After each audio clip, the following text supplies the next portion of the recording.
Welcome to English literature class, my dear students of class 9th.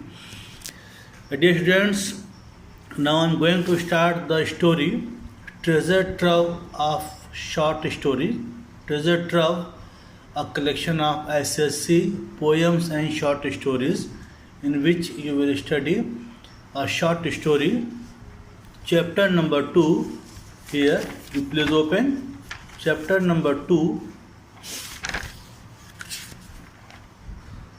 Old Man at the Bridge by Ernest Hemingway.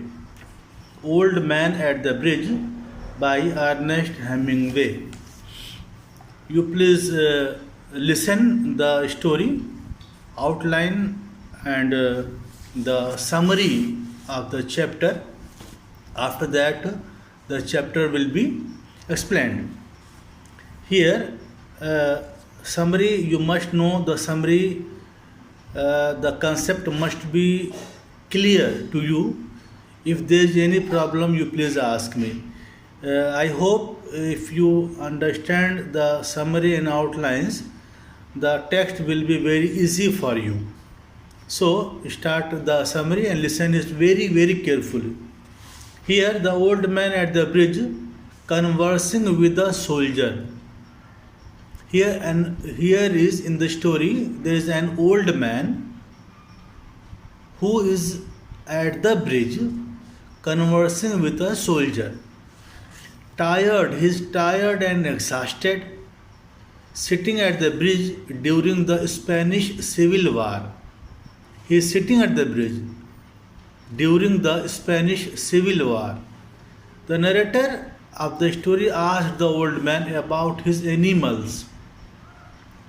The old man had left the animals in the town because of artillery fire, gunning, artillery fire, knew nothing what would happen to the animals. The narrator was concerned about the safety of the old man.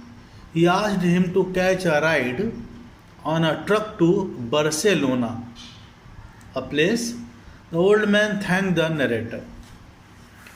These are the outlines. Now listen the summary.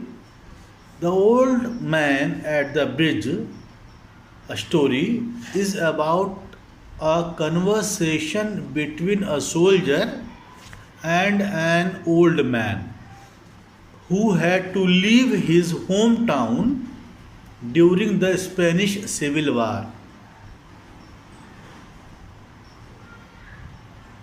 He had to leave his hometown where he lived since his birth during the Spanish Civil War. Spanish Civil War broke out and he had to leave his hometown.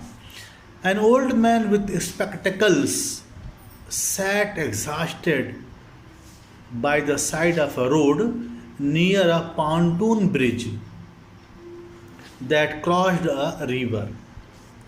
Peasants, refugees, and Republican soldiers laden with munitions, munitions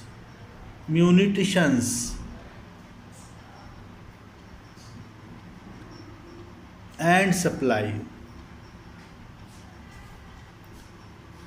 fled the advancing fascist army,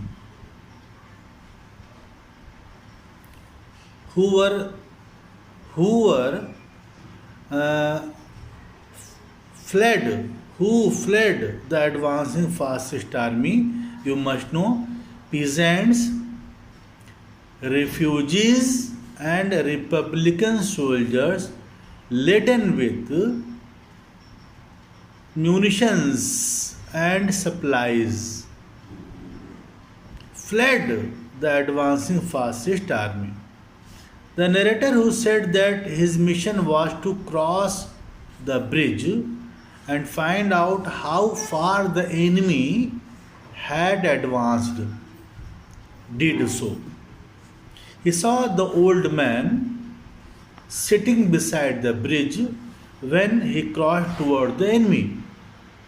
He found him still sitting there when he crossed back. When he crossed back, he saw him sitting. He began talking to the old man and came to know that his hometown was San Carlos.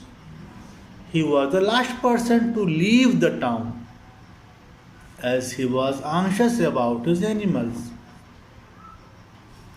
The narrator, who was nervously awaiting the advent of fascist army and the ensuing battle between the armies, asked the old man about his animals.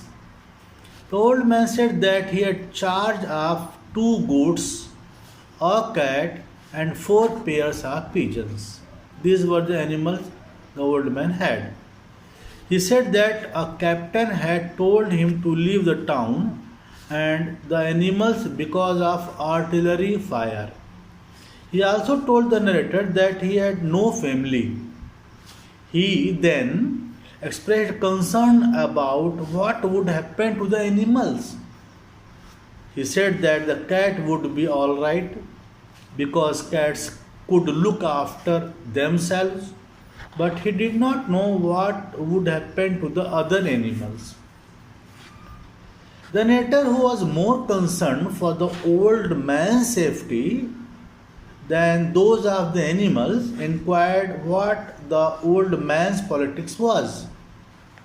The old man replied that he had none.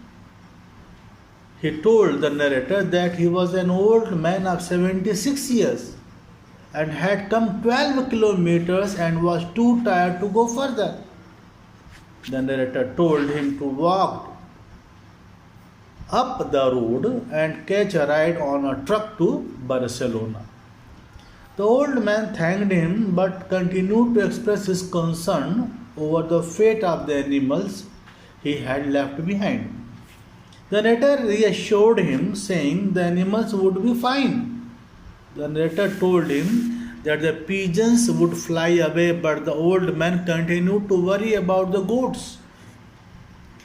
The narrator told him that it was better not to think about it and that he should get up and walk to the trucks.